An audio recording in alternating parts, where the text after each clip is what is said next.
مجمع میں بہت سے ایسے لوگ ہیں کہ جن کا نام لیا جانا چاہیے، لیکن اس وقت کی تنگی بھی ہے، تو میں سب سے پہلے تو غالب انسٹیٹیوٹ اور اس کے تمام عہدیداران اراکین کو مبارکباد دیتا ہوں کہ ایسی قابل قدر اور خوبصورت محفل کا انعقاد کیا۔ جیسا کہ رضا حیدر صاحب نے فرمایا، یہ سلسلہ کئی برسوں سے یہاں قائم ہے اور کئی ایسی ہستیاں ہیں جن کی ادبی خدمات، جن کی علمی اور ادبی جو کارنامے ہیں، ان کے اعتراف میں یہاں ہر سال تقریباً ہر سال ہی یہ جلسہ منعقد ہوتا ہے، اور ابھی جیسا بتایا کہ اس کی ایک رسم یہ بھی رہی ہے کہ اس ادیب کے شہر میں جا کر ان کو اعزاز پیش کرتے ہیں، تحیت پیش کرتے ہیں۔ تو یہ جلسہ دہلی میں ہو رہا ہے۔ یہ بات صحیح ہے کہ اس کی وجہ سے بہت سے ایسے لوگ، اگر یہ الہ آباد میں ہوتا تو شاید وہ لوگ اس میں شریک نہ ہو پاتے، تو اس لیے بھی غالب انسٹیٹیوٹ قابل مبارکباد ہے کہ ایسی عمدہ اور خوبصورت محفل یہاں منعقد کی۔ حضرات، رضا حیدر صاحب نے بھی ابھی اشارہ کیا، اور یہاں جتنے لوگ موجود ہیں،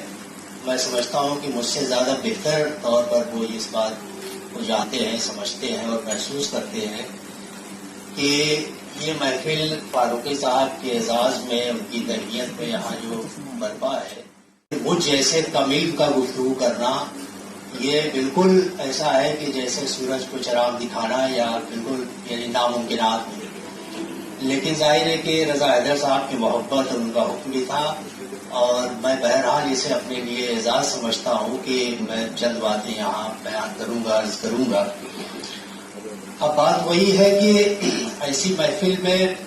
یہ تو ممکن نہیں ہے کہ کسی ادیب یا کسی بڑی ہستی یا علمی ہستی کے تمام پہلوؤں کا احاطہ کیا جائے، اور میں بہرحال اس قابل میں نہیں ہوں۔ لیکن ایک دو باتیں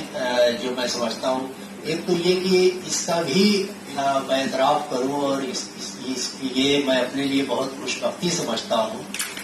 کہ فاروقی صاحب کے ساتھ تقریباً 28-29 سال کا عرصہ ہو گیا ہے، یعنی فاروقی صاحب کے ساتھ رہنے کا، اٹھنے بیٹھنے کا، ان سے فیض حاصل کرنے کا، ان کے سامنے زانوئے تلفظ طے کرنے کا،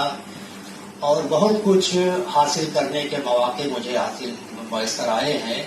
اور یہ فاروقی صاحب کی بڑی کرم فرمائی ہے کہ وہ مجھے بہت عزیز رکھتے ہیں۔ یہ تو میری شاید یہ ریزرو کی بات ہے، جتنا مجھے حاصل کرنا چاہیے شاید اتنا میں حاصل نہیں کر سکا ہوں، اس کا جتنا کچھ آپ لوگ توقع کرتے ہوں گے اس کا شاید کچھ اشیر بھی حاصل نہیں کر سکا ہوں گا، لیکن اس بات کا اعتراف میں ضرور کروں گا کہ فاروقی صاحب کی قربت، اور اس قربت کے نتیجے میں جو صحیح معنی میں، حقیقی معنی میں علم و ادب کے بارے میں سوچنے سمجھنے، اس کے نکات، اس کی باریکیوں کو، اس کی تاریخ کو، یعنی بہت سی ایسی باتیں میں تو بیان بھی نہیں کر سکتا کہ جو کتابیں، شاید میں بہت سی کتابیں پڑھتا تب بھی شاید وہ باتیں مجھے حاصل نہ ہوتی یا سمجھ نہ پاتا، جو باتیں فاروقی صاحب کے ساتھ بیٹھ کر کے، ان سے گفتگو کر کے، ان کی باتوں کو سن کر کے میں نے حاصل کی۔ اور میں نے ہی کیا، میں سمجھتا ہوں کہ ہماری نسل اور ہم سے جو سینئر لوگ ہیں، اس میں بھی بہت سے ایسے لوگ ہیں کہ جنہوں نے اس بات کا کھلے عام اظہار کیا ہے کہ فاروقی صاحب سے انہوں نے بہت کچھ حاصل کیا ہے، اور فاروقی صاحب اس معنی میں بھی ہمارے اس دور، یعنی جدید دور کے ان چند لوگوں میں ہیں کہ جن کے بارے میں یہ کہا جا سکتا ہے کہ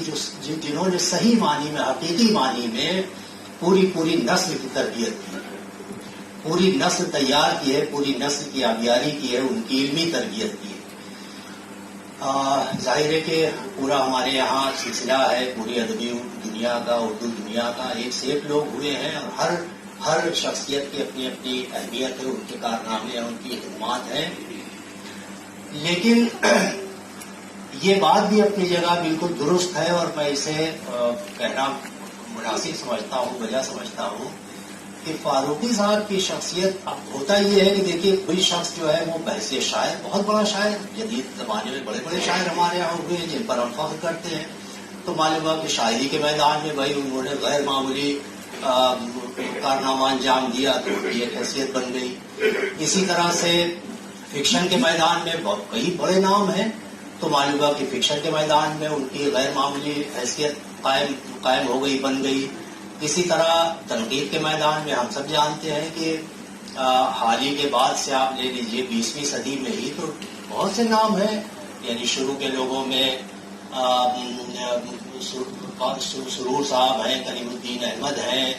اور پھر احتشام صاحب ہیں، مجنو گورکھپوری ہے، یعنی ایک پوری انجمن ہے. تو ان سب لوگوں کی اپنی اپنی جگہ بڑی خدمات ہے، لیکن ایسا بہت کم دیکھنے مجھے تو ابھی بلکہ وہاں صاحب بات ہو رہی تھی، وہاں صاحب یہ بات کہہ رہے تھے کہ جو حقیقی معنی میں ملٹی ڈائمینشنل شخصیت ہوتی ہے، مختلف الجہات شخصیت ہوتی ہے،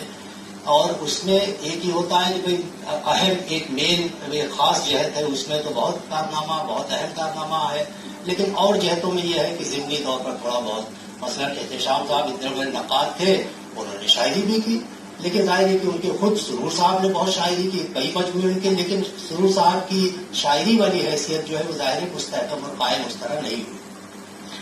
فاروقی صاحب کا معاملہ یہ ہے کہ اب آپ سوچیے کہ اب سب سے بڑی جو ان کی حیثیت ہے وہ تو تنقید ہے، تنقید کا نقاد، لیکن اس کے ساتھ دوسری جو حیثیتیں ہیں وہ بھی ان کے بارے میں بھی اگر بہت غور کر کے فیصلہ کیا جائے تو بڑا مشکل ہوتا ہے کہ شاعر والی شخصیت کو بہت نیچے آپ نہیں رکھ سکتے، اس کے پہلے ہی رکھنا پڑے گا. فکشن کا معاملہ یہ ہے کہ ادھر چند دنوں میں، چند برسوں میں آپ نے دیکھا ہے، سب آپ واقف ہیں کہ افسانے اور پھر اس کے بعد غیر معمولی بالکل محتم شان ناول اس کی تخلیق، تو معلوم ہوا کہ فکشن کے میدان میں بھی. پھر اس کے بعد اچھا یہ سب ہوا ہے، ہمارے یہاں بہت سے رسالے بھی نکالے ہیں تنقید نگاروں نے، لیکن فاروقی صاحب نے جو رسالہ نکالا شبخون، آپ سوچئے کہ شبخون کی جو تاریخ ہے، شبخون کی جو حیثیت ہے، اور اردو کی ادبی صحافت کی دنیا میں شبخون کا جو مقام ہے، شبخون نے جو پوری نسل جو تیار کی اور اس سے پوری ذہن سازی کی، ادب کے بارے میں، تنقید کے بارے میں، نئے رجحانات کے بارے میں، جس طرح کی تحریریں اس میں شائع کی فاروقی صاحب نے، اس سے آپ اندازہ لگائیں کہ بحیثیت گویا ادبی صاحب کی، تو وہاں بھی یہ ہے کہ وہ مقام جو ہے وہ اتنی بلندی پہ ہے کہ بڑا مشکل ہوتا ہے کہ اس کو تنقید کے بہت نیچے آپ رکھ نہیں سکتے. ترجمے کے میدان میں آ جائیے، تراجم اتنے کیے ہیں، خود شعریات کے نام سے جو ارسطو کی جو بنیادی کتاب ہے پوئٹکس، اس کا ترجمہ، اس کے کئی ایڈیشن شائع ہو چکے ہیں. کہنے کا مطلب یہ ہے کہ اتنی جہتیں ہوں، پھر اتنی جہتوں کے ساتھ اس میں یہ ہے کہ ہر میدان میں فاروق، ایک تو یہ ہوتا ہے کہ ٹھیک ہے وہ جھوٹا کرنے کے لیے کچھ یہ بھی کر لیا، کچھ شاعری بھی کر لی، کچھ یہ بھی فکشن بھی لکھ لیا. یہاں عالم یہ ہے کہ جس میدان میں بھی فاروقی صاحب کی تحریروں کو، تحقیقات کو، ان کی تحریروں کو دیکھیے تو وہاں یہ ہے کہ بالکل غیر معمولی صورت نظر آتی یا بالکل امتیازی صورت نظر آتی. تو یہ تو ایک عمومی بات ہوئی. اب ایک دو باتیں جو میں کہنا چاہتا ہوں وہ یہ ہے کہ یہ بات بالکل صحیح ہے، بلکہ خود فاروقی صاحب بھی کہتے ہیں کہ بھائی میں کیا کروں، میری تنقید والی حیثیت جو ہے اتنی اوپر میری چھا گئی کہ جو دوسری حیثیتیں تھیں وہ سب ایک طرح سے دب گئی. اور اس میں ہم لوگوں کو بھی بالکل یہ بات صحیح ہے کہ بحیثیت نقاد، بحیثیت تنقید نگار فاروقی صاحب کا جو کام ہے، جو کارنامہ ہے، تو اس میں بھی امتیاز کے کئی پہلو ہیں. ایک دو باتیں صرف یہ کہ ہمارے یہاں کہ باقاعدہ تنقید کی ابتدا تو حال ہی سے ہوئی، مقدمے شعر و شاعری سے، اور حال ہی کی جو کتاب ہے وہ اس معنی میں، ایک تو یہ کہ وہ تنقید کی پہلی کتاب ہے، لیکن اس معنی میں بھی وہ پہلی اور غیر معمولی کتاب ہے کہ حال ہی نے اس کتاب میں وہ سوالات قائم کیے کہ جو سوالات اس کے پہلے ہمارے یہاں اردو میں قائم نہیں کیے گئے تھے. مثلا یہ کہ شاعری کی ماہیت کیا ہے، شعر کی ماہیت کیا ہے، شعر ہوتا کیا ہے، شعر کیا چیز ہے، شعر کو غیر شعر سے یا شعر کو نثر سے الگ کرنے کے کیا پیمانے ہیں،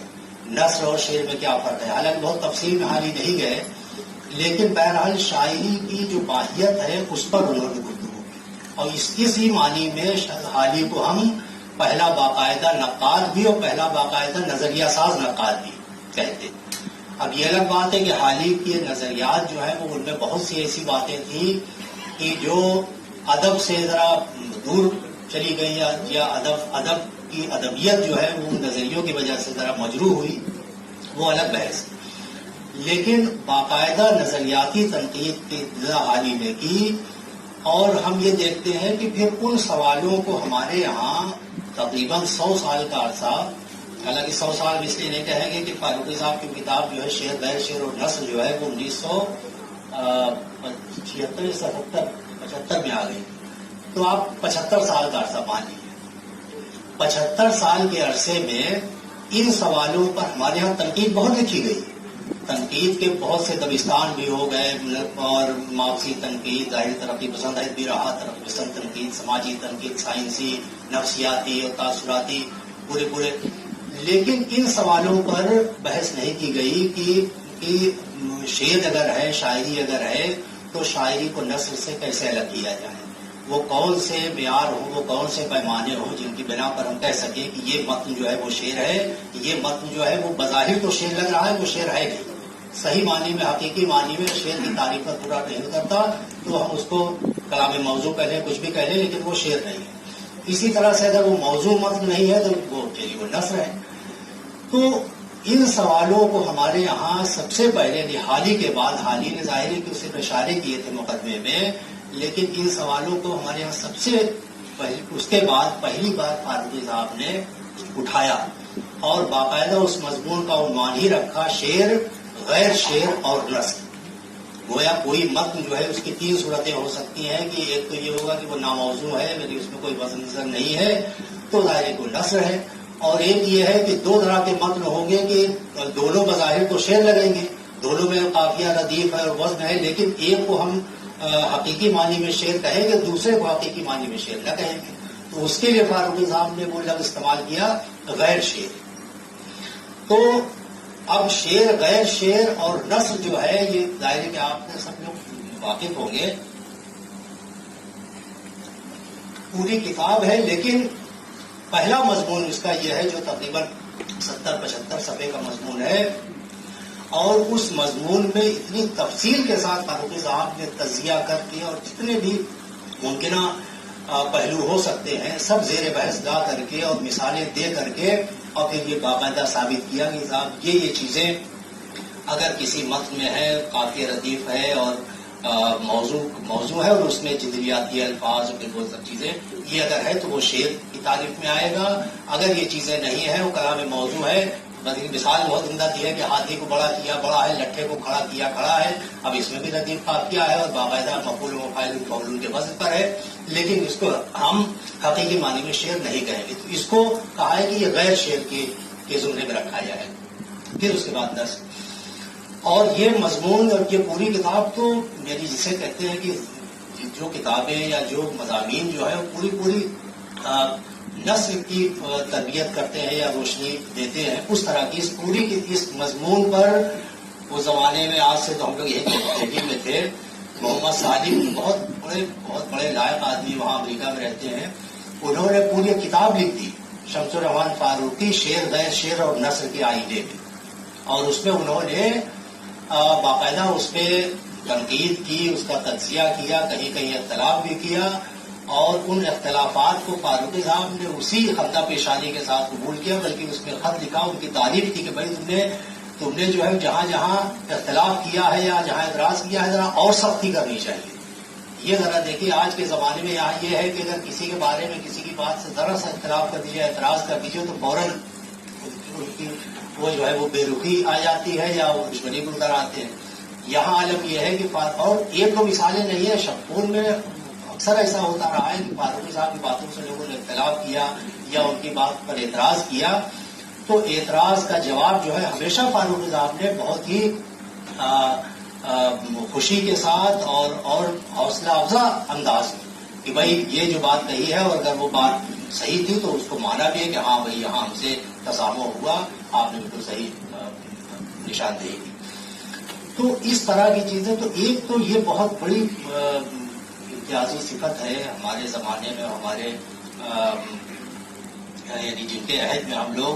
اور بلکہ یہی بات ہے کہ آج سے سمجھیے شعر غیر شعر اور نثر کو تو اب تقریباً 45 سال ہو رہے ہیں اس کتاب کو آئے، اور آج بھی اس کتاب کی اہمیت کا وہی عالم ہے، اس کے بھی کئی ایڈیشن شائع ہو گئے ہیں۔ ایک تو نظریاتی، جو ہمارے ہاں صحیح معنی میں نظریاتی تنقید جس کو کہنا چاہیے، اب نظریاتی تنقید میں دو بات ہے، ایک تو یہ ہوتا ہے کہ نیا نظریہ پیش کرنا۔ فاروقی صاحب نے جگہ جگہ خود اس بات کو کہا ہے کہ فاروقی صاحب دراصل وہ ان کا یہ کہ جو ہمارے یہاں ادب میں، ادب کی دنیا میں، ادب کے میدان میں جو سوالات ایسے ہیں کہ جن سوالات کو اٹھایا جانا چاہیے تھا لیکن ان کو نہیں اٹھایا گیا، تو فاروقی صاحب کا کہنا یہ ہے کہ بھئی ہم نے وہ سوال اٹھا دیے، اور سوال اٹھائے اس کے بعد اس کو ہم ماریز بحث میں لائے ہیں، اب ماریز بحث میں لانے کے بعد اس کے جو مختلف پہلو ہیں اس پر لوگ غور کریں۔ تو یہی، بلکہ یہ بھی کہا جاتا ہے کہ علم و ادب کی دنیا میں سوال پیدا کرنا، سوال اٹھانا بھی بہت بڑی بات ہوتی ہے، جبکہ عام طور سے لوگ سمجھتے ہیں کہ بھائی بحث ہوتی رہے، جو ایک بات چل پڑی ہے اسی پر بات کرتے رہے لوگ۔ تو سوال جو اٹھائے ہیں، اور ہمارے ہاں ایک دو مثالیں، بہت سی مثالیں یہاں تو اس کا موقع نہیں ہے کہ بہت سے وہ تصورات کی جو ایک زمانے سے بالکل لکیر فقیر کی طرح جیسے وہ ہوتا ہے، وہ چلتے چلے آ رہے ہیں، نقش کل حجر بن گئے ہیں، ان کے بارے میں کوئی سوچ بھی نہیں سکتا تھا کہ بھائی ایسی بات وہ غلط ہو سکتی ہے۔ ان تصورات پر فاروقی صاحب نے اثر نو غور کیا اور پورے استدلال کے ساتھ، پورے دلائل کے ساتھ ان کا بطلان کیا، جگہ جگہ ان کو بتایا کہ صاحب یہ بات غلط تھی اور صحیح صورتحال یہ تھی۔